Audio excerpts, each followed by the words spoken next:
Kita ke nikel Konawe yang disedot hartanya oleh negara Tiongkok, yang semua ini dibuka jalan besar-besaran oleh pejabat yang ternyata ngakali pemimpin tertinggi. Hal ini sesungguhnya melanggar pasal 33 Undang-Undang Dasar. Sesungguhnya hal ini kita harus ingatkan. Kita ingatkan pelajaran bernegara agar generasi New Mind faham bernegara, terutama calon pejabatnya nanti. Jangan terlalu berpolitik cara menjalankan negaranya seperti dalam 20 tahun terakhir. Dalam bernegara ada 7 panji yang harus seimbang diurusinya. 7 pilar tersebut adalah ideologi, politik, ekonomi, sosial, budaya, pertahanan, dan keamanan. Saat ini 80% adalah politik, sisanya ekonomi, sisanya lupa. Kalau boleh dipentingkan, maka sesungguhnya pertahananlah yang harus nomor 1, karena melindungi hajat hidup dan tumpah darah Indonesia itu di departemen ini, di Departemen Pertahanan. Ini kalau Menhannya dan pemimpin tertinggi mengerti bernegara ala negara superpower, maka inilah harusnya yang dikedepankan. Sayang yang sekarang belum menunjukkan hal itu. Pandemi ini masalah kesehatan, iya benar, tapi kalau melumpuhkan ekonomi dan membuat negara lain menyerang kita dengan berita-berita mengerikan tentang COVID di Indonesia,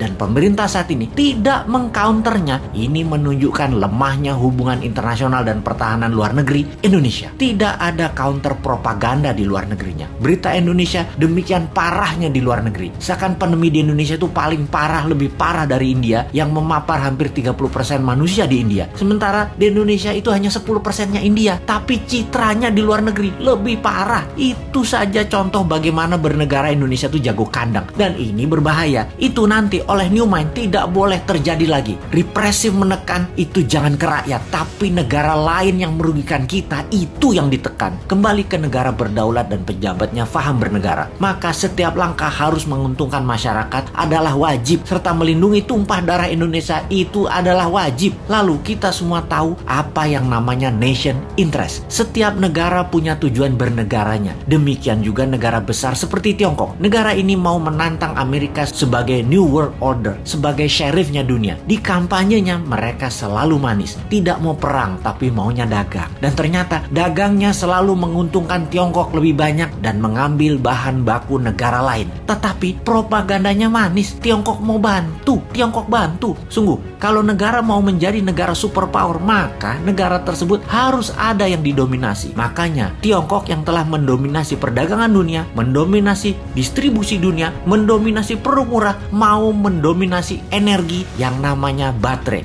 Untuk mendominasi baterai, mereka perlu nikel. Untuk itu, nikel terbesar di dunia hanya ada di Indonesia. Mereka mainkanlah. Pokoknya bagaimana caranya bikin semua orang silau, tak melihat niat jahat tadi, yang terlihat nolong pindah gede-gedean tambang nikel dan pabrik smelter, mengambil secepatnya bahan baku Indonesia mumpung masih berkuasa dan dibukakan jalan. Dijanjikannya Indonesia akan punya pabrik baterai, tapi bahan bakunya dihajar habis dulu sampai habis. 3 tahun lagi rasanya cukup buat mereka hajar habis tambang tersebut dan menjadikan Tiongkok punya cadangan selama 20 tahun ke depan untuk jadi raja baterai dunia. 90% keuntungan nikel adalah kalau dijadikan baterai, dan itu strategi Tiongkok. Sementara kita dapat taiknya Tiongkok. Sudah sejak 4 tahun lalu kita berjuang mengingatkan bahayanya tambang nikel di Sulawesi karena tidak menghasilkan keuntungan apapun buat Indonesia atau kurang menghasilkan keuntungan buat Indonesia. Buktinya kita masih ngutang bernegaranya. Sementara kalau nikel jadi baterai tanpa asing, maka hutang plus tidak ngutang lagi adalah sebuah kepastian. Oh lupa,